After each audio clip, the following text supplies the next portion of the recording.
Hey everybody, it's Brooke with The Buttered Home and welcome to my messy kitchen. It's day 5. We're going to feed Willie and Waylon and we hope that you're feeding your starter along with us.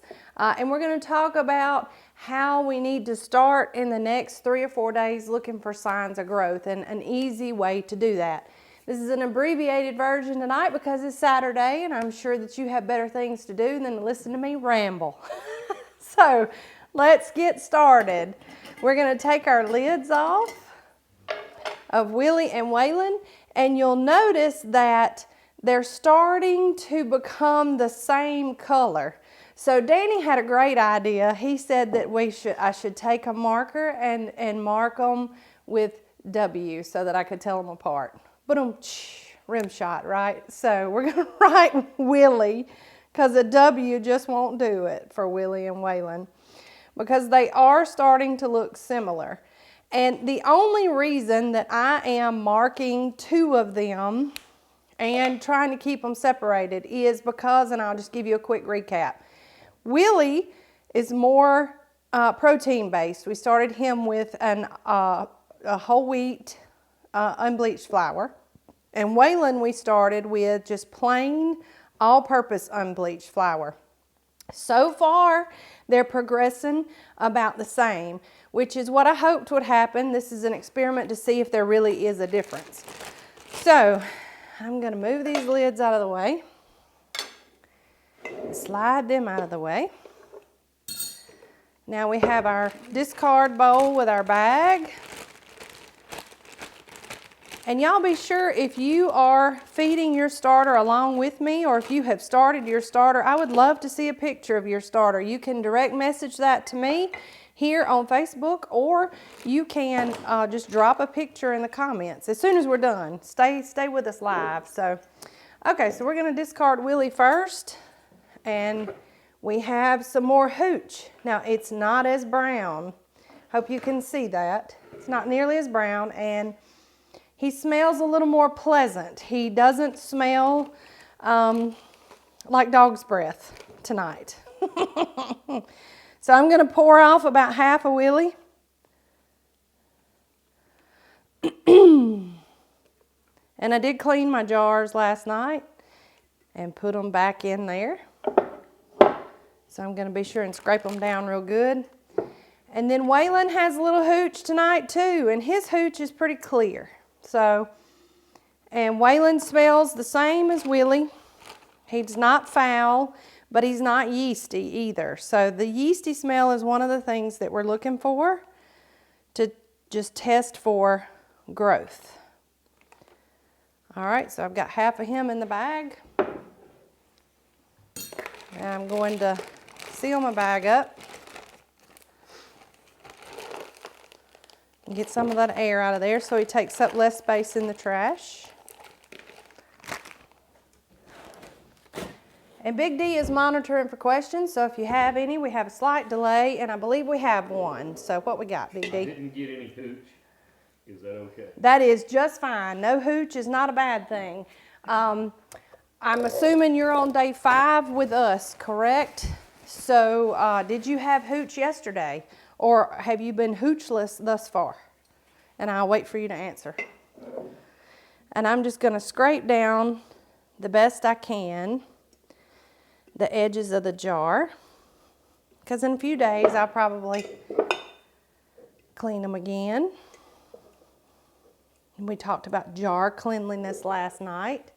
So if you haven't watched that video, run go find it.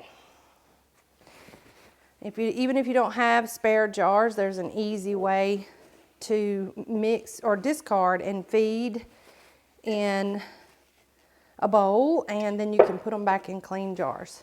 Yes, day 5. Day 5, good deal. No hooch, that's fantastic. I hope they smell good, and the smell has kind of changed and gone from maybe a little rancid to none at all this time.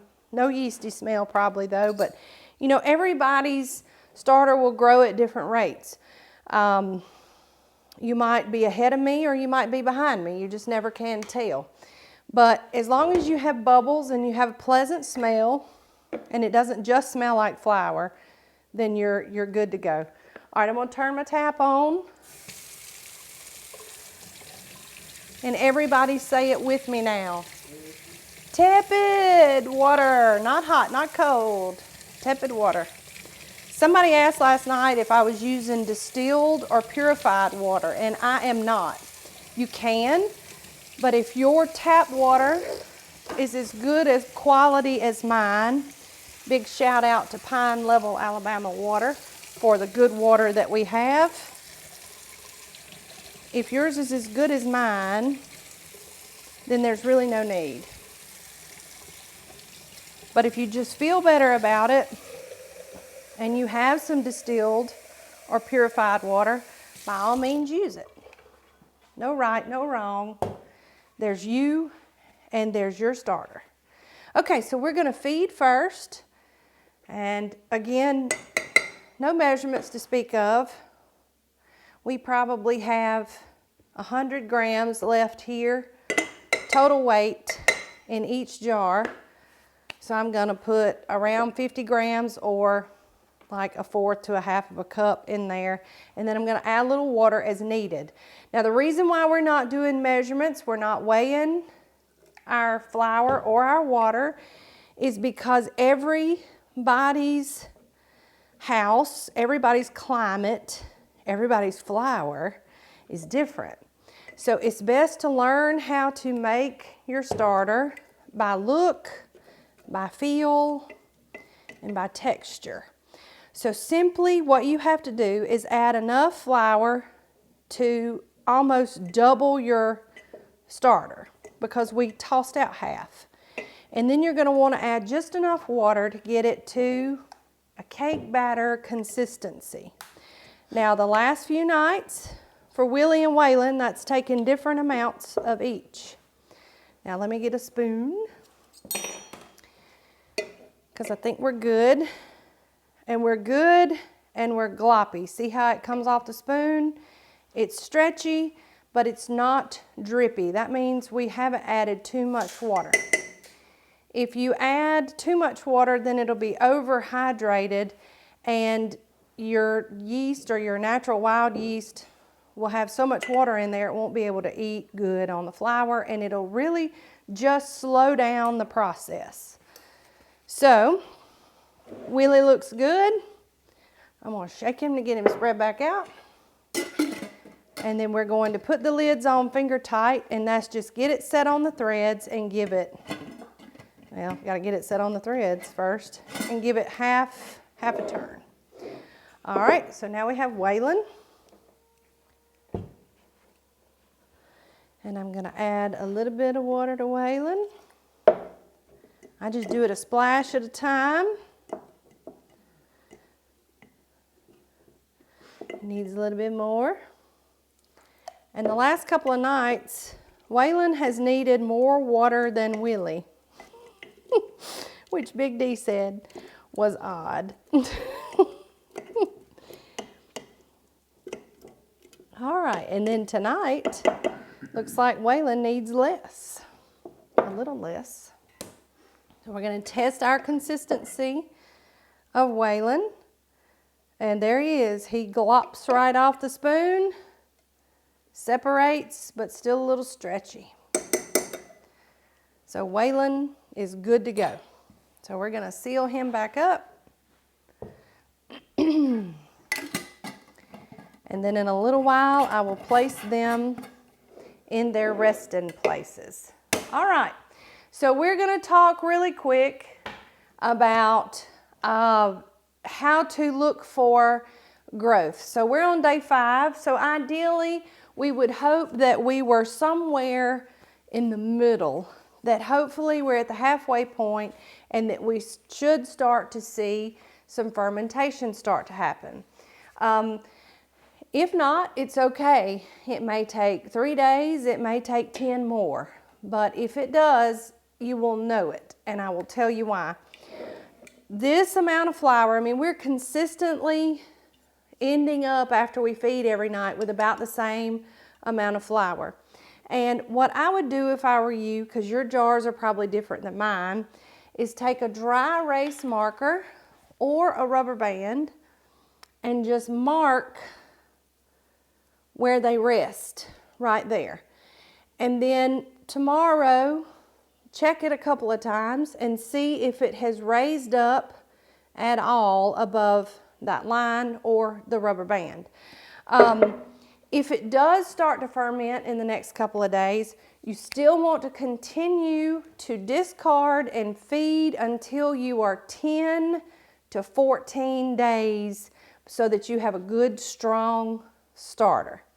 I know that everybody wants this to happen fast and that everybody wants their starter sooner rather than later, but trust me on this, you want to be able to tuck this away and cook with it whenever you want to, and investing the time that it takes to waiting to after 10 days to cook with it and use it is going to be your best bet to make sure that all of the good bacteria has pushed out all the bad bacteria. So a couple of reminders from last night. Watch for pink growth. Hooch is not a bad thing. It's a normal part of the process. That's the liquid that settles usually on top or just in the top layer of your starter. And it can be brown, it can be clear, but even if it's brown, it doesn't mean that it's bad. It's a normal part of the process, and when you see that wet liquid in there, that means that things are starting to happen. The absence of hooch means that your conditions may be pretty favorable and that as long as you have bubbles and you don't have a foul smell and it doesn't just smell like flour and water, it has a slight fermented smell to it, you know that you're getting there. Pretty soon, hopefully in the next 5 days, you're gonna come in and you're gonna look at your starter and it's going to be double above that line. And it's going to have lots of bubbles in it. And when you open it, it's going to have lots of bubbles on the top. And when you dip your spoon in it, it's going to be stretchy, almost like dough itself. So one of the things that I worried about whenever I was making Phyllis is that I wouldn't be able to tell when it was ready. And I can tell you without a shadow of a doubt, you'll know when it's ready. And then whatever day that is, you just want to wait to cook with it until after it's been more than 10 to 14 days. Just smell of it and you'll know. And just continue to feed it. Later on, we'll talk more about what to do with your discard or how to use it to make a fully fermented sourdough bread. I've talked a lot about that over the course of the last few days, but I think that all the talk of what to do with your discard and how to make sourdough bread's kind of confusing some people, so we're going to back away from that and only talk about exactly what we're doing, which is making the starter. So any discard that we have right now up until our starter's fully fermented and strong is going in the trash. So let me know. I want you to snap a picture of your starter and put it in the comments or send me a direct message. Let's see where you are. I hope you're enjoying this as much as I am. This is fun, it's educational, and as we get older, it's nice to keep your brain active, and small hobbies like these in the kitchen are a really great way to do that. You can try your hand at something new. Which is what we like you to do here at the Buttered Home. That's why we promote all these big scratch-made cooking recipes to get you cooking for the first time or falling in love with it for the 50th time. Make sure, if you're not already, that you visit our website, and while you're there, sign up for our VIP email list. We send lots of goodies. We have meal planning and meal prepping every week, and we would love to have you join us. It's free, it costs you nothing, and I promise I won't spam your email. So, tomorrow's Sunday. Remember what I said last night. It may be the weekend, but we'll be here at 7 because our starter needs to eat just like we do. So we will see y'all tomorrow night at 7 p.m. As always, we thank y'all for being with us and watching. And from me and Big D and Ashley, and she's over here laughing. She said, I don't have to be in this, do I? I said, no. We sure love y'all. And from the buttered home to your home, y'all have a wonderful, wonderful night. Bye.